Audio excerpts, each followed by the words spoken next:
Hey guys, it's Melissa here. I wanted to give you an update on the side of my house just to show you some progress. I think it's nice that you guys could kind of see it with me, how it starts. And I want you to see how it ends up because I want to show you that you could take a pretty, just kind of useless space, not really anything going on here. It was just pure grass, and you could turn it into something really beautiful. So I'm going to show you.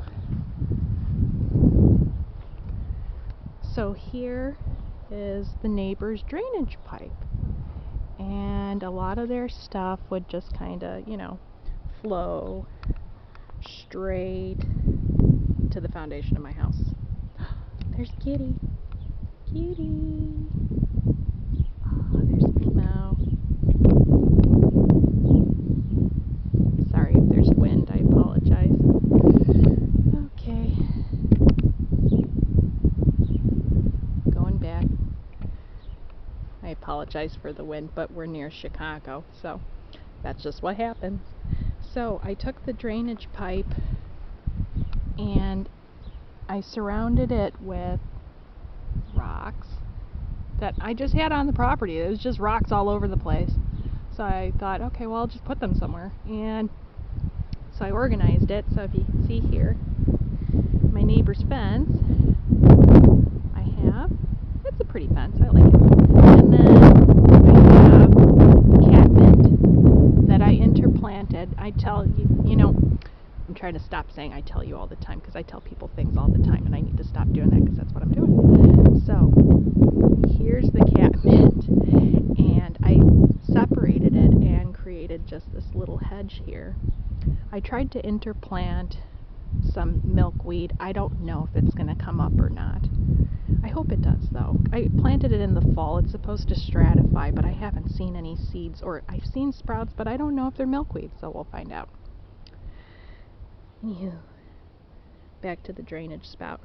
So I interplanted irises that I had. Buy perennials, because if you don't use them right away, you'll use them later. You put them in. These irises were just sitting in the front in kind of a spot, and I moved them to a nicer one. So the drainage area looks all fancy now. I got some rocks there. I need to, if you could see along the area where it goes down here, I need to get little pebbles here because there's a lot of erosion going on with the dirt, so you want to put rocks to prevent that. And then I just put stepping stones here. I wanted it to be fun for the kids, so it's like a bridge between neighbors and us. It's kind of cool. And Max likes it a lot.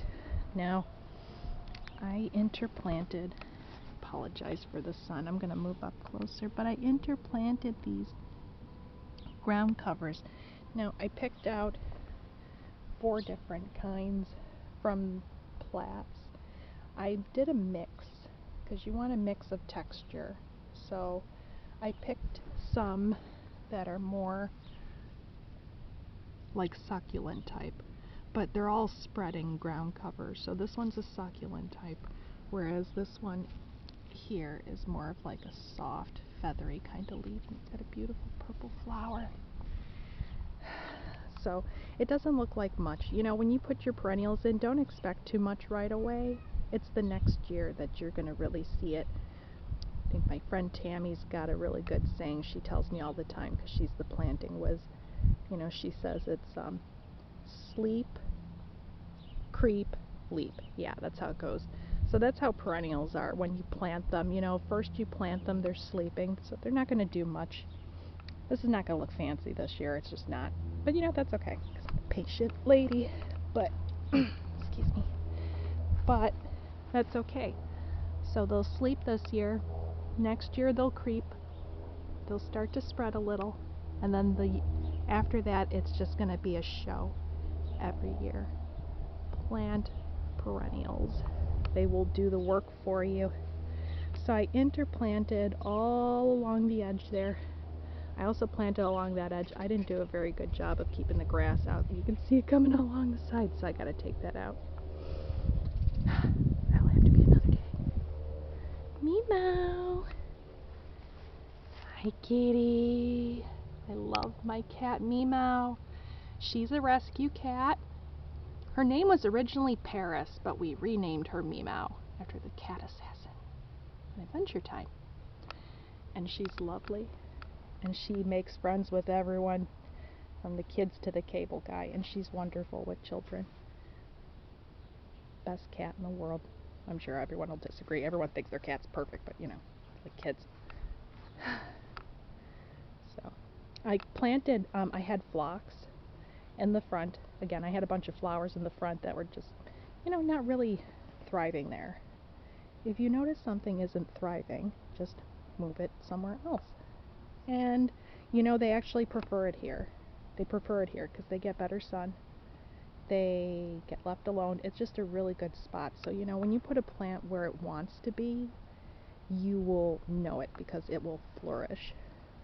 Still waiting for my sprouts. I planted a bunch of seeds here. And, I mean, I see a sprout here and there, but it's like, and that's going to take a while. You know, same thing with this garden bed here. This is going to be what I hope to be a perennial herbal tea and butterfly garden. That's what I would really like, but you know, that takes time. Here's my rugosa. I planted a white rugosa rose in the middle because they make really lovely big rose hips that I could use for teas. So I'm looking forward to this guy, and it seems like she's really happy with the spot that she's in, so it's working out nice. I put little stepping stones so I don't have to disturb the ground too much when I had to do things, but I kind of like them there. I think I want to put like figurines or something, you know, like when stuff starts growing I would love to put like, oh, like little angels or something in there. That'd be pretty. So I continued on the stepping stone area here, and this is fun for the kids. You know, it's all about interactive stuff. So you could see that I interplanted different things in between the stones, and I did this because not just to make it look pretty, but you know, it's a pain to deal with the grass in between all that stuff. I mean, nobody wants to deal with that. Yeah, it looks fancy, but you know, at the end of the day, it's like, I mean, how much work do you really want to put into stuff? Don't do it if it's not fun, right? So yeah, so I just interplanted those because I really don't want to deal with this area later. I just don't want to deal with it. I don't like grass either. I mean, it's nice to walk on, but kind of pointless. So, yeah, so I interplant these guys, and they will spread out and take over that area. And then I won't have to worry about grass, you know, taking over, getting in places it doesn't need to be. You know, I use nature to do the job for me. And that's what permaculture is all about. So I'm trying to get more into that. And I'd like to talk to you guys more about it as I start to learn more about it too. So that's the progress so far. So far, just a ditch. But it'll be a fancy ditch. Yeah. Oh, my radio flyer. I don't know if any of you guys still got yours, but I got mine. My grandpa used to push me in this guy. He used to push me and my little brother all around in that little radio flyer. Yep. I still got it.